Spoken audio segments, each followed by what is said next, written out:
Star Wars. It's an incredible movie series. Some people dedicate themselves wholly to this IP. It has transcended not only decades of pop culture, but generations of shared interest. So why would you play Fantasy Flight's Star Wars TTRPG? Well, here's just a few reasons why, and at the end, I'm going to show you one of the best mechanics I've ever seen in a tabletop game that I believe you should implement in your game as homebrew.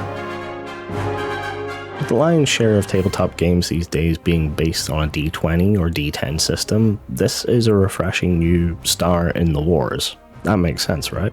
Now, this can be seen as a boon and a bane, but this system does require unique dice. Now, they are similar to your usual clicky-clacky math rocks, but they have these symbols instead. So you dice goblins have a whole new reason to go get the nice shinies. And for those who aren't keen on extra dice, at least the box do come with dice. Now, to the system is that it doesn't necessarily depend on hitting a difficulty challenge. It is called a skill check. However, the way your character skills interact with the roll is cool to me. Every roll has a positive and negative pool of dice. If you roll more positives or successes than failures, then you succeed, and vice versa. Milkman, this isn't unique at all. Aha! You see, by adding that pool of negative dice to each roll, it gives you a different narrative on your success.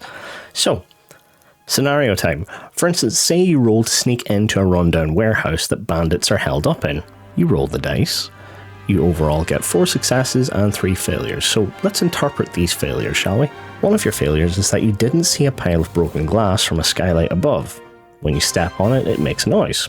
Fortunately, there was nobody on patrol in this area, so you get away with it. That's one failure narratively dispelled. Second failure. That patrolling guard who missed you on the glass was in the bathroom and walked out as you went past. Now, you have skills in brawls, so you can handily knock him out and restrain him. Second failure, narratively dispelled. Third failure, a droid is at the command console. You need to operate this to shut down whatever badness is happening here, so you bluff them into thinking that you are a contractor working for the bandits and you are able to approach and get the drop on it before it can initiate a lockdown of the console controls thing. See, it's much better than you succeed or you fail the DC. It's a massive boon to game masters, and I'm always really glad to see games like this. What's the coolest thing in the Star Wars universe? Welcome, I'm Lando Calrissian. I'm the administrator of this facility. Okay. But second coolest thing is force powers. You too can be force sensitive like a Jedi of old. Either manipulate it to your will and crush your foes in retribution, or use it to bring and restore balance and peace to the galaxy. It does have all the famous tricks from the movies, like your force push, the choke, influencing minds, all the mainstays of the series and more. Like and subscribe. There are some really unique powers in there, and of course you can combo them with lightsabers. There are restrictions on the Force, so not just any old bozo in the galaxy can find out they're packed full of midichlorians. Midichlorians are a microscopic life form that resides within all living cells. And at this point I will also confirm there is no mention of midichlorians in any of these books. It's a spaceship! There are different kinds of ships, or is it classes? It doesn't matter. You can modify them in fairly decent capacity. You can modify everything from adding smuggling compartments to extra guns to adding enhanced carbon durasteel armor. I think I read that right. Each of the books does have different kinds of ships and upgrades. When I played with my group, we went everywhere in it. Duh, that's obvious. It's your transport. No, I mean one of our players was a pilot and he treated that thing like it was a fighter. We were hot dropping into hostile territory, speedy evacs with rescued hostages. In the middle of a firefight, our pilot even got a chance to pull a crazy Ivan. Everybody hold on to something. Here's something you can't do.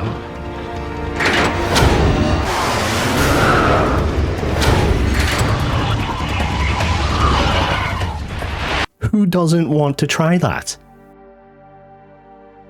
Now, this might be a bit of a controversial entry on this list, but one of the best things about Fantasy Flight Star Wars is that it isn't D&D. And again, I'll need to explain this one. In the past 6 or 7 years, so many new people have gotten into D&D through the likes of Critical Role, Stranger Things, The Adventure Zone, and High Rollers, to name just a few. Now, say you have a friend interested in starting tabletop gaming.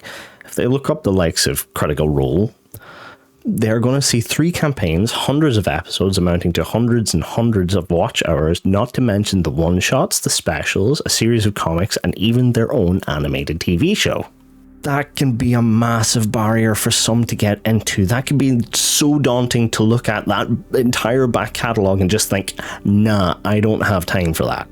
You see where I'm going with this? Everyone knows Star Wars. I'd say a majority of the planet has passively consumed Star Wars in some form or another. How many times have you heard, I am your father? You know what one of these is? I was going to put in some pithy joke about the most recognizable outfit from the whole IP, which is Leia's outfit when she's being held captive by Jabba the Hutt, but I am not risking the wrath of demonetization before I can even monetize a video, so I will not be showing the outfit, but you all know what it looks like. What I'm saying is that no matter how new someone is to tabletop gaming, they have some knowledge about the setting of Star Wars, so they're already a quarter of the way there. I'm going to call this section 4.5. Think of the laughs you can have with this game. There's already so many memes and jokes and parodies about Star Wars and pop culture, you're undoubtedly going to run into these jokes here too. Except, you get to play them out. No, I am not getting lazy on these screens. It's really that it is something new. When I first played this game, it was because we needed a break from our D&D game. We needed a system that wouldn't take an age to learn. You could figure out the majority of the rules as a player in like 30 minutes, or pick it up just as handy at the table with another experienced player. We wanted something interesting, which is to say, think of the amount of stories that are already out there in the Star Wars universe that we know from the likes of Mando, Boba Fett, Andor, and let alone the actual movies themselves. And most of all, we needed something that we all knew so we wouldn't get bogged down in world building. We could just hop in and hop out kind of mindset for us players and for our GM. Now, before I go further, I want to highlight some criticisms so you're getting the full picture of the game from my perspective anyway. To be completely critical of Fantasy Flight Games' Star Wars sets, there are almost 3 of the same book. A lot of the information is the same throughout the 3 books, besides thematically required changes. And I was going to point out what's the same, but it's actually easier to outline the differences. Because they are themed between Force, Rebels, and Outlaws, they make the bulk of the differences. So some of the talents are different, species and classes are different, the vehicles are different, a lot of the equipment is the same, only having unique items based on the theme, so like more lightsabers or mechanical equipment, that kind of thing. There are different nemesis or enemies, adversaries, again due to the themes, and there is more information on each of the specific factions, like explaining the Force, the goals of the Rebels, or Lawn Society on the Outer Worlds. You might hear that list and think, that's a lot of different stuff, but in total of all the 39 chapters across these books, there are only 6 unique chapters, and that means just 2 per book. Granted, these are some of the largest chapters of these books, but I'd say a good 60 or 65% of these 400 plus page books are the same, or at the very least, just worded differently. To put a positive spin on that, if you were playing the likes of D&D, odds are you would need to buy all 3 core rulebooks in order to run a long multi-arced campaign, let alone extra supporting modules or books. With these, you get all you need from just 1 book, and if you like the Rebel vibe, pick up Age of Rebellion. If your buddy likes the Outlaw aspects, they can get Edge of the Empire. You'll have different themes, but you'll be able to learn the same rules from different books. I want to finish on a high, so here is some of my favourite aspects of this system. Some of the talents or abilities are pretty utility. Pretty good utility, but utility. But when you get your class-specific talent tree abilities, oh boy, are they fun. Not that I go out of my way to disrupt my DM, but we were having a run of bad rolls this night, attacking an Empire-held warehouse. We weren't even running on half power and had used a lot of our abilities. So we were in a bit of a sorry state, and this warehouse was defended by a very big, heavy battle droid. I was playing a mechanic, so I used my bad motivator ability. I was able to narratively explain that I wanted to overcharge one of the conveyor belts that was moving these massive shipping containers. I rolled a success and one-shot the droid. Yep, crushed it between a wall and a shipping container. I was very proud of myself. Rule of cool in D&D, you could make an argument for that with multiple rolls, with potential of so many failures. But with this system, as it's more about the story, it went off without hitch, and we had an incredible story of overcoming odds against a massive droid and a victory for our faction.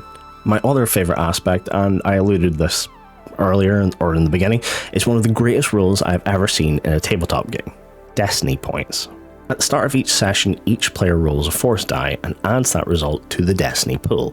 The Destiny pool, depending on the rolls, will be populated with light and dark side points. These can be used to alter Destiny. Duh. What that means is you can use a light side point to upgrade your dice on your next roll or downgrade your opponent's dice on their next roll. So you can upgrade it from an ability dice to a proficiency dice. Or, for us avid D&D folks, a D8 to a D12. And when that light side Destiny point is used, it flips and becomes a dark side point, and vice versa, balancing the force and all that. Be warned, for the GM can also use the Destiny dice in the same way as the players. However, they use the dark side points, so be sure to use the Destiny points appropriately, as you are getting an advantage, but also giving them an advantage. I actually love this idea, and I believe it can be used as an alternate for inspiration in D&D. Lastly, one of my favourite parts of the Fantasy Flight games is that it does space sci-fi well. I've played games before which were just adapted to space and long-range travel without thinking from the ground up that the most effective way to do it is to give the party their own vessel or transport. In my opinion, there's too many systems that just jump or assume the movement has happened. Giving you ownership and facilitating the opportunity of roleplay gives players a real sense of belonging and immersion. The conversations we had in Transport were great. It's almost like a guaranteed mini downtime or P-dump every trip. We loved it. Whoever at Fantasy Flight came up with that, thank you very much. Little bits I want to leave you on. Yes, they have stats for nearly every species and droid in the Star Wars universe, so you get to play that badass from Mando.